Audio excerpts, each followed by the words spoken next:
Now, whether you're into cappuccinos or lattes, as Aussies, we're pretty set in our ways when it comes to our morning coffee ritual.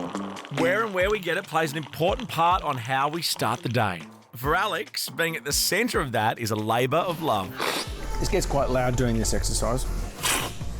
We time it and then we taste it at different points as it cools down. And then we assess it for different characteristics at different points. It's a little trickier than some of the others we've roasted, and we're looking to see if there's any roasting faults between how someone's roasted it this week. And it was all inspired by a childhood spent overlooking the fine dining precinct on Caxton Street. My name is Alex Ridgway. Come and see how we roast. Yeah, these are some old recipes of the restaurant that were really popular. My parents met at a party in Sydney, and then eventually they moved back to Brisbane, and then went, there's no restaurants here at all, and thought, what a great idea, we should just open a French restaurant. We've got no experience, what could go wrong? From my bedroom window, I used to just see a garden full of people eating salmon and caviar and all sorts of unusual food. It was really Brisbane's fine dining precinct. That's really what it became, I think, and a funny place to grow up. It was a really funny place to grow up. Yeah. The coffee from India, it's MNEB, it's just got this excellent, nice depth of flavour and chocolate that just keeps going and going and going.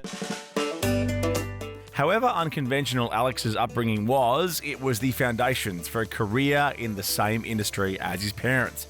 But for Alex, it wasn't quite enough, and he would soon take it to the next level.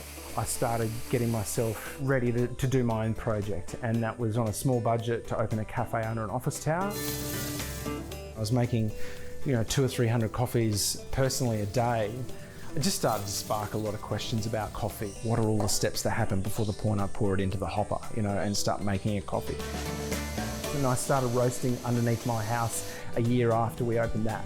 I remember my very first roast extremely clearly, and I knew from the very first day after my first roast, I was in love with what I was doing, and that was my career choice, moving on right there and then.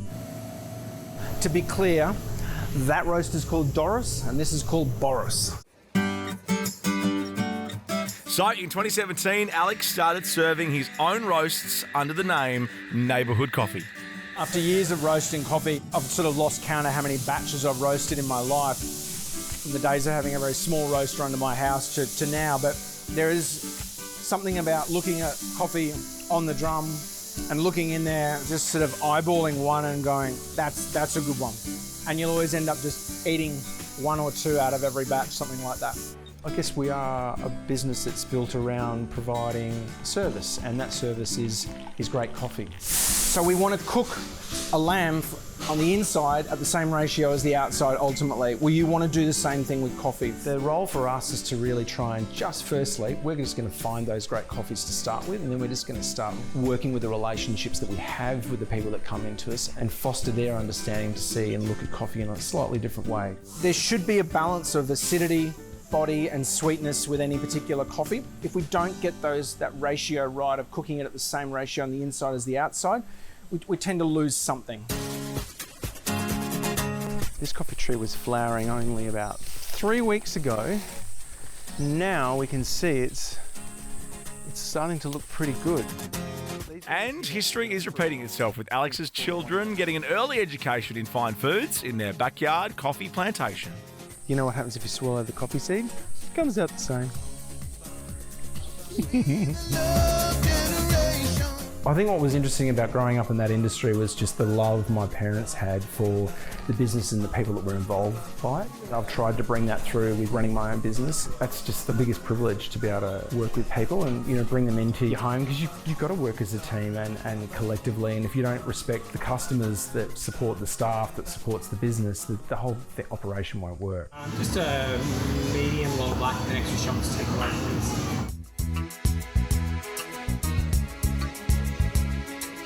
Going to a cafe and having your morning ritual, it's something that everyone loves to do. It's that part of the day where everyone sets themselves up for the day, and we're a part of that. And I like that about coffee.